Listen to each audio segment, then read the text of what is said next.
राधे राधे भक्तों। श्री सत्यनारायण कथा प्रथम अध्याय। एक बार नैमिषारण्य तीर्थ में तपस्या करने के लिए शौनकादि ऋषि इकट्ठे हुए। ऋषियों ने मुनि श्रेष्ठ श्री सूत जी से पूछा, हे मुनि श्रेष्ठ, कलयुग में मनुष्य वेद विधान और धर्म विरुद्ध आचरण करते हुए पापों के बोझ तले दबता जा रहा है। अतः हे मुनि श्रेष्ठ, मनुष्य के कल्याण हेतु कोई ऐसा उपाय बताइए जिससे थोड़े ही समय में मनुष्य को पुण्य का लाभ हो।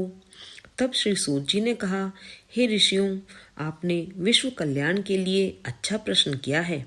अब मैं उस मंगलकारी व्रत का वर्णन करूंगा जिसके संबंध में एक बार ब्रह्मर्षि नारद जी ने भी भगवान लक्ष्मी नारायण से पूछा था और उन्होंने नारद जी से जो कथा कही थी आप उसे सुने। ब्रह्मर्षि नारद जी मानव कल्याण की इच्छा से विभिन्न लोकों का भ्रमण करते हुए पृथ्वी लोक में पहुँचे। वहाँ अपने अपने कर्मों के अनुसार लोगों को दुखों से पीड़ित देखकर वे बहुत व्यथित हुए और मन में विचार करने लगे कि इन प्राणियों के दुख का निवारण कैसे होगा। जब वह कोई उपाय न सोच सके तो विष्णु भगवान के सामने उपस्थित हुए। वहाँ नारद जी ने श्वेत वर्ण और 4 भुजाओं वाले शंख, चक्र, गदा और पद्म से सुसज्जित देवों के ईश भगवान विष्णु की स्तुति करते हुए कहा, हे नारायण, आप सर्वशक्तिमान व सृष्टि के पालन करता हैं। आपका कोई आदि, मध्य और अंत नहीं है। आप सृष्टि के कण कण में विद्यमान हैं और अपने भक्तों की मंगल कामनाएं पूरी करने वाले हैं। मैं आपको नमस्कार करता हूँ। नारद जी की इस प्रकार की स्तुति सुनकर विष्णु भगवान मुस्कुराते हुए बोले, हे मुनिवर, निसंकोच होकर अपने आने का कारण बताइए।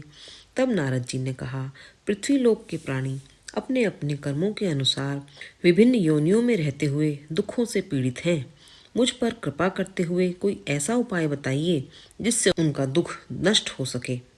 तब विष्णु भगवान ने कहा, हे नारद, अब मैं ऐसे व्रत का वर्णन करने जा रहा हूँ जिसे करने से विश्व के सभी स्त्री पुरुषों को पापों से मुक्ति मिलेगी। निर्धनता नष्ट होने से मनुष्य आनंद पूर्वक जीवन यापन करेगा। श्री सत्यनारायण भगवान के इस व्रत को करने से उसकी सभी मंगल कामनाएं पूरी होंगी। नारद जी ने जब व्रत हेतु विधि विधान की जानकारी चाही तो श्री नारायण बोले, मनसा वाचा कर्मणा से शुद्ध होकर मनुष्य भक्ति एवं श्रद्धा भाव से किसी भी दिन यह व्रत कर सकता है। नैवेद्य आदि भक्ति भाव से अर्पित कर ब्राह्मणों को भोजन कराए व दक्षिणा दे। इस प्रकार श्री सत्यनारायण की आराधना करने से सभी कष्टों से मुक्ति पाकर वह धन संपन्न व सुखी होकर आनंद पूर्वक जीवन व्यतीत करता है। बोलो श्री सत्यनारायण भगवान की जय। दूसरा अध्याय। श्री सूत जी बोले, हे ऋषि मुनियों, अब मैं आपको उस निर्धन ब्राह्मण की कथा सुना रहा हूँ जिसने श्री सत्यनारायण भगवान का सबसे पहले व्रत किया। प्राचीन समय में वह निर्धन ब्राह्मण काशी में रहता था। भिक्षा मांगकर वह अपना जीवन यापन कर रहा था। ब्राह्मण की दुर्दशा देखकर ब्राह्मणों से प्रेम करने वाले श्री सत्यनारायण भगवान ने एक दिन बूढ़े व्यक्ति का रूप परिवर्तित कर उसके पास जाकर आदर से पूछा, हे ब्राह्मण देवता, तुम इस तरह घर घर भिक्षा मांगकर अनेक कष्टों को सहन करते हुए कैसे जीवन यापन करते हो? दरिद्र ब्राह्मण ने कहा, हे मित्र, आय का कोई साधन न होने के कारण मैं भिक्षा मांगकर अपना जीवन यापन कर रहा हूँ। निर्धन ब्राह्मण की बात सुनकर बूढ़े व्यक्ति ने कहा, हे मित्र, श्री सत्यनारायण भगवान का व्रत करने से सभी कष्टों का निवारण हो जाएगा। श्री सत्यनारायण भगवान की पूजा आराधना करने से तुम्हारी सभी मनोकामनाएं पूरी होंगी और तुम्हारे घर में धन संपत्ति की वर्षा होगी। ब्राह्मण को व्रत करने की विधि बताकर सत्यनारायण भगवान अंतर्ध्यान हो गए। निर्धन ब्राह्मण ने बूढ़े व्यक्ति द्वारा बताए व्रत को करने का निश्चय किया। उस रात उसे नींद नहीं आई। वह व्रत करने के बारे में ही सोचता रहा और रात भर श्री सत्यनारायण भगवान का स्मरण करता रहा। प्रातः उठकर श्री सत्यनारायण भगवान का व्रत रखने का निश्चय करता हुआ निर्धन ब्राह्मण भिक्षा मांगने के लिए निकल पड़ा। उस दिन ब्राह्मण को भिक्षा में बहुत सा धन मिला। घर लौटकर उसने अपने आसपास के लोगों के साथ श्री सत्यनारायण भगवान की पूजा की उन्हें व्रत कथा सुनाने के बाद सभी को प्रसाद देकर स्वयं भी प्रसाद ग्रहण किया। कुछ ही दिनों में ब्राह्मण की निर्धनता दूर हो गई। उसके घर में धन धान्य की वर्षा होने लगी। हे श्रेष्ठ मुनियों, अब मैं आपको उन लोगों की भी कथा सुनाता हूँ जिन्होंने उस ब्राह्मण से श्री सत्यनारायण भगवान की व्रत कथा सुनकर यह व्रत किया और उनके कष्ट दूर हुए। धन संपत्ति से संपन्न उस ब्राह्मण ने हर माह नियमित रूप से व्रत करते हुए जब अगले माह श्री सत्यनारायण भगवान का व्रत किया तो उस व्रत में बहुत से बंधु बांधव और मित्र सम्मिलित हुए। उसी समय एक बूढ़ा लकड़हारा वहां से गुजरा। उसे बड़ी प्यास लग रही थी, अतः जल पीने की इच्छा से बूढ़े लकड़हारे ने लकड़ियों के गट्ठर को जमीन पर रखा और घर के आंगन में पहुंचकर उस ब्राह्मण से पूछा, हे ब्राह्मण देवता, आप यह किसका पूजन कर रहे हैं और इस व्रत के करने से क्या लाभ होता है? कृपा करके मुझे सब बताइए। बूढ़े लकड़हारे की बातें सुनकर उस ब्राह्मण ने कहा, मैं अपने बंधु बांधवों और परिचितों के साथ श्री सत्यनारायण भगवान की पूजा कर रहा हूँ। इस व्रत को करने से श्री सत्यनारायण भगवान की अनुकंपा से निर्धनता नष्ट होती है और संसार के दुखों से मुक्ति मिलती है। ब्राह्मण से इस व्रत का वर्णन सुनकर बूढ़ा लकड़हारा बहुत प्रसन्न हुआ और उसने मन ही मन श्री सत्यनारायण भगवान का व्रत करने का निश्चय किया। चलते हुए लकड़हारे ने मन में सोचा, आज लकड़ियां बेचने से जो धन मिलेगा उस धन से मैं श्री सत्यनारायण भगवान की पूजा करूंगा। ऐसा विचार करने से उस दिन लकड़हारे को लकड़ियों के अधिक रुपए मिले। लकड़हारे ने उन रुपयों से केले, घी, दूध, दही, गेहूं का आटा और शक्कर खरीदा। घर लौटकर लकड़हारे ने देवों की प्रिय काशी नगरी में श्री सत्यनारायण भगवान की पूजा की। उस पूजा में उसके परिवार के व आसपास के लोग भी सम्मिलित हुए। श्री सत्यनारायण भगवान की पूजा और व्रत कथा सुनने के बाद लकड़हारे ने प्रसाद बांटकर स्वयं भी प्रसाद ग्रहण किया। सत्यनारायण भगवान की अनुकंपा से लकड़हारे के घर में धन धान्य की वर्षा होने लगी। उसकी निर्धनता दूर हो गई और श्री सत्यनारायण भगवान की पूजा करते हुए लकड़हारा आनंद पूर्वक जीवन यापन करता हुआ अंत में मोक्ष को प्राप्त हुआ। बोलो श्री सत्यनारायण भगवान की जय। तीसरा अध्याय। श्री सूत जी बोले, हे ऋषि मुनियों, अब मैं आपको आगे की कथा सुनाता हूँ। प्राचीन समय में कनकपुर में उल्कामुख नामक एक बुद्धिमान और सत्यवादी राजा राज करता था। वह प्रतिदिन मंदिर में जाकर श्री सत्यनारायण भगवान की पूजा करता था और निर्धनों को अन्न, वस्त्र और धन दान देता था। उसकी पत्नी सुभद्रा बहुत ही सुशील थी। वे दोनों हर महीने श्री सत्यनारायण भगवान का व्रत करते थे। श्री सत्यनारायण की अनुकंपा से उनके महल में धन संपत्ति के भंडार भरे थे। उनकी सारी प्रजा बहुत आनंद से जीवन यापन कर रही थी।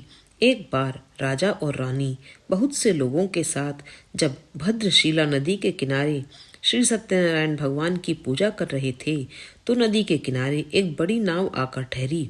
उस नाव में एक धनी व्यापारी यात्रा कर रहा था। वह बहुत सा धन कमाकर अपने नगर को लौट रहा था। उसका सारा धन उस नाव में रखा हुआ था। नाव से उतरकर व्यापारी राजा के समीप पहुंचा। राजा को पूजा करते देख उसने कहा, हे राजन, आप इन सब लोगों के साथ मिलकर किसकी पूजा कर रही हैं? इस पूजा के करने से मनुष्य को क्या लाभ होता है? राजा ने व्यापारी से कहा, हम हर पूर्णिमा को सत्यनारायण भगवान का व्रत करते हैं और फिर पूजा अर्चना के बाद भगवान का प्रसाद लोगों को बांटकर स्वयं भी प्रसाद ग्रहण करते हैं। सत्यनारायण भगवान की पूजा से दुखियों के सारे दुख दूर होते हैं। राजा की बात सुनकर व्यापारी ने कहा, हे राजन, मैं भी सत्यनारायण भगवान का व्रत करना चाहता हूँ। कृपया करके मुझे इस व्रत को करने की विधि बताएं। राजा ने व्यापारी को सत्यनारायण व्रत की पूरी विधि बताई। राजा ने व्रत कथा सुनने के बाद व्यापारी को भी प्रसाद दिया। श्री सत्यनारायण भगवान का स्मरण करते हुए व्यापारी ने प्रसाद ग्रहण किया और लौटकर अपनी पत्नी लीलावती से कहा, हमारी कोई संतान नहीं है। यदि सत्यनारायण भगवान की अनुकंपा से हमारे कोई संतान हुई तो मैं श्री सत्यनारायण भगवान का व्रत अवश्य करूंगा। व्यापारी के ऐसा निश्चय करने के कुछ समय बाद लीलावती गर्भवती हुई। 10वें महीने में उसने एक सुंदर कन्या को जन्म दिया।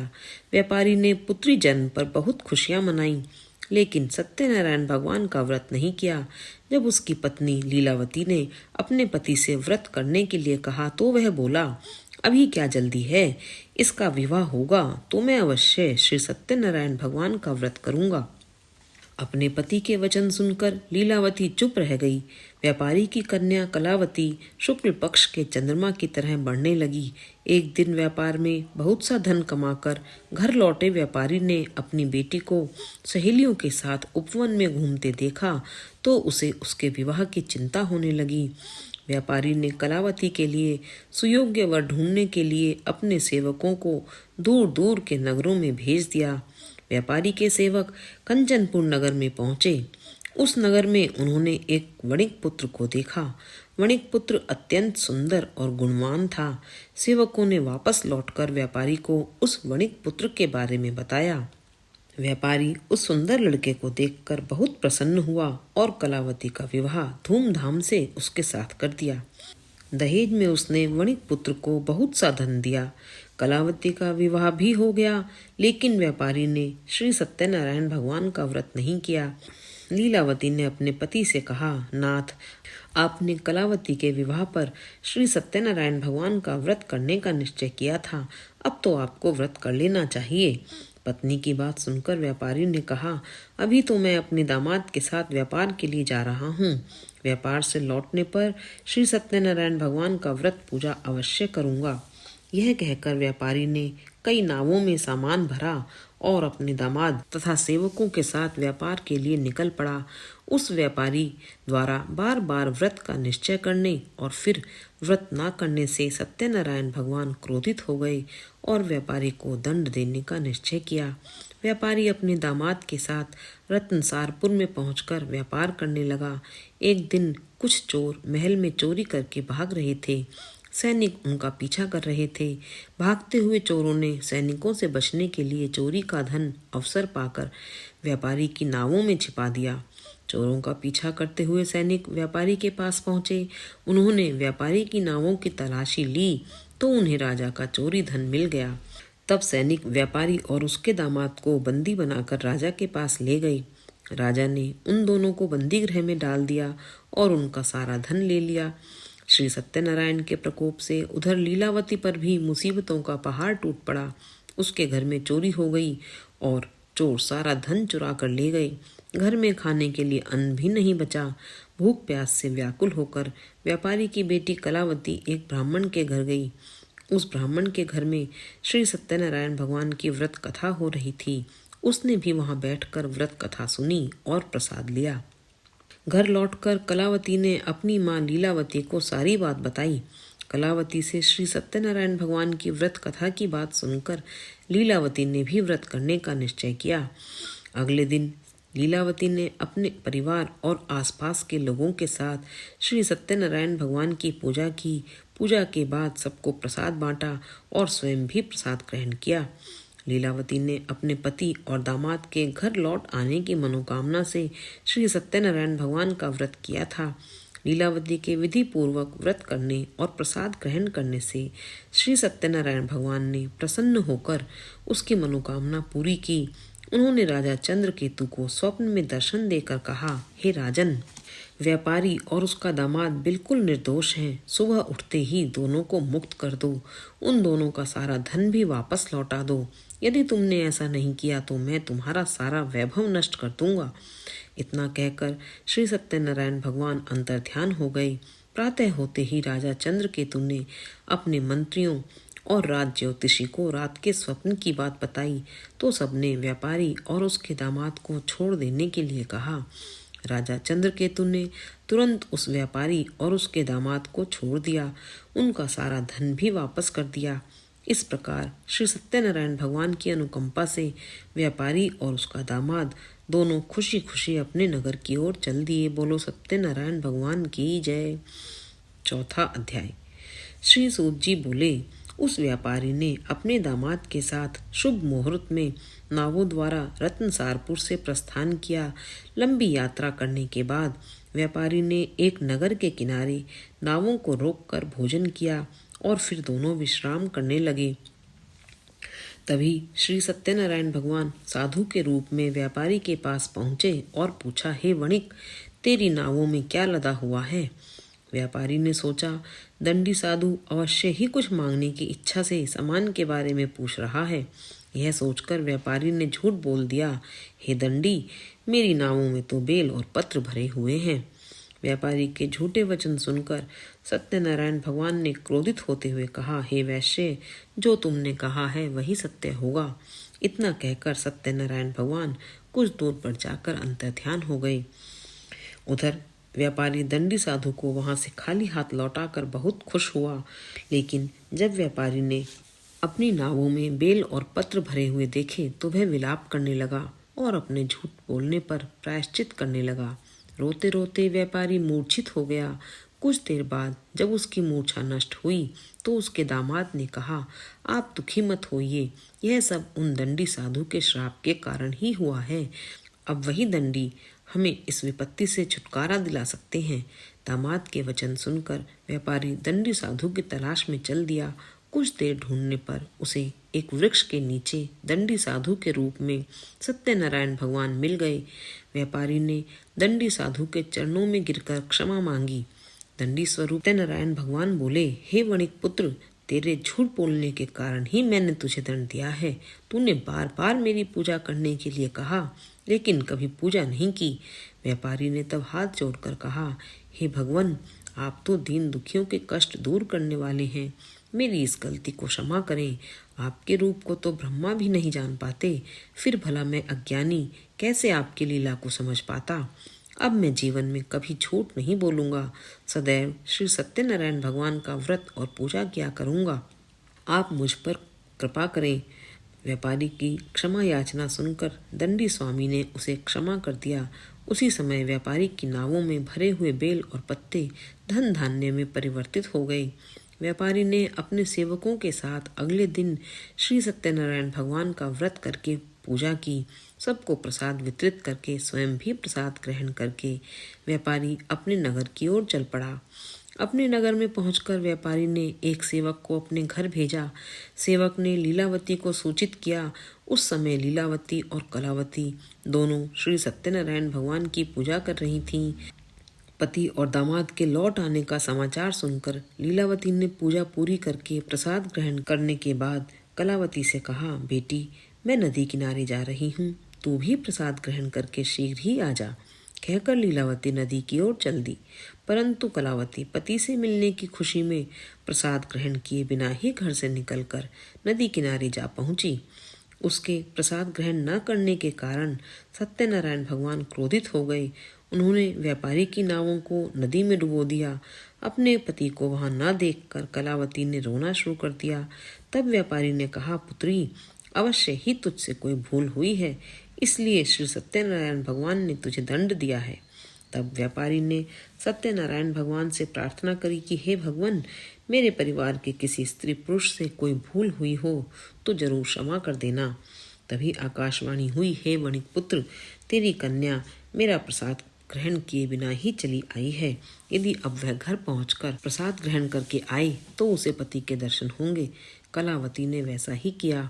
उसके प्रसाद ग्रहण करके वापस लौटने पर नावें जल के ऊपर आ गईं। दामाद भी सुरक्षित नदी से निकल आया। घर लौटकर व्यापारी ने अपने परिवार के साथ मिलकर विधि अनुसार श्री सत्यनारायण भगवान की पूजा करी और उसकी सभी इच्छाएं पूरी हुईं। बोलो श्री सत्यनारायण भगवान की जय। 5वां अध्याय। श्री सूत जी बोले, हे ऋषि मुनियों, मैं और भी कथा सुनाता हूँ। कौशलपुर में एक राजा था, तुंगध्वज। प्रजा उसकी छत्र छाया में आनंद पूर्वक रह रही थी। राजा तुंगध्वज अपनी प्रजा के सुख दुख का बहुत ध्यान रखता था, लेकिन एक बार उसने सत्यनारायण भगवान का प्रसाद ग्रहण नहीं किया। तब सभी को चिंताओं से मुक्त करके धन संपत्ति से भंडार भरकर प्राणियों को जीवन के सभी सुख देने वाले श्री सत्यनारायण भगवान ने राजा को प्रसाद ग्रहण न करने का दंड दिया। एक दिन राजा तुंगध्वज जंगल में हिंसक पशुओं का शिकार करने निकला तो शिकार का पीछा करते हुए वह अपने सैनिकों से अलग हो गया और देर तक हिंसक जानवरों का शिकार किया। अतः कुछ देर विश्राम करने के लिए वह एक वृक्ष के नीचे बैठ गया। समीप ही कुछ चरवाहे श्री सत्यनारायण भगवान की पूजा कर रहे थे। राजा ने उनके पास से गुजरते हुए सत्यनारायण भगवान को नमस्कार भी नहीं किया। चरवाहों ने राजा को पूजा के बाद प्रसाद दिया तो राजा ने प्रसाद भी ग्रहण नहीं किया और घोड़े पर सवार हो अपने नगर की ओर चल दिया। लेकिन जब राजा नगर में पहुंचा तो उसने देखा उसका सारा वैभव नष्ट हो गया है। श्री सत्यनारायण भगवान के प्रकोप से राजा निर्धन हो गया। तब राजज्योतिषी ने राजा से कहा, महाराज, आपसे अवश्य ही कोई भूल हुई है। अगर आप उस भूल का प्रायश्चित कर लें तो सब कुछ पहले जैसा हो जाएगा। राजा को तुरंत अपनी भूल का स्मरण हो आया। अतः उसने मंदिर में जाकर श्री सत्यनारायण भगवान से क्षमा मांगी और उनकी पूजा की। पूजा के बाद प्रसाद ग्रहण करने से श्री सत्यनारायण भगवान की कृपा से चमत्कार हुआ। राजा का खोया वैभव पुनः लौट आया। श्री सत्यनारायण भगवान की अनुकंपा से जीवन के सभी सुखों का भोग करते हुए अंत में राजा मोक्ष को प्राप्त हुआ। श्री सत्यनारायण भगवान के व्रत पूजा को जो भी मनुष्य करता है उसके सभी दुख चिंताएं नष्ट होती हैं। सभी मनोकामनाओं को प्राप्त कर मनुष्य मोक्ष को प्राप्त कर सीधे बैकुंठ धाम को जाता है। श्री सूत जी ने कुछ पल रुककर कहा, हे श्रेष्ठ मुनियों, श्री सत्यनारायण भगवान के व्रत को पूर्व जन्म में जिन लोगों ने भी किया उन्हें दूसरे जन्म में भी सभी तरह के सुख प्राप्त हुए। वृद्ध शतानंद ब्राह्मण ने पूर्व जन्म में सत्यनारायण का विधिवत व्रत किया तो दूसरे जन्म में सुदामा के रूप में भगवान की पूजा करते हुए अंत में मोक्ष को प्राप्त कर वैकुंठ धाम को चला गया। उल्का मुख राजा अगले जन्म में राजा दशरथ के रूप में मोक्ष को प्राप्त करके वैकुंठ को गए। व्यापारी ने मोरध्वज के रूप में जन्म लिया और अपने पुत्र को आरे से चीरकर भगवान की अनुकंपा से वैकुंठ को प्राप्त किया।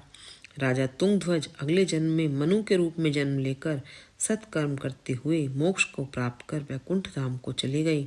हे ऋषि मुनियों, श्री सत्यनारायण भगवान का व्रत और पूजा मनुष्य को सभी चिंताओं से मुक्त करके अंत में मुक्ति पाकर मोक्ष प्रदान करता है। बोलो श्री सत्यनारायण भगवान की जय।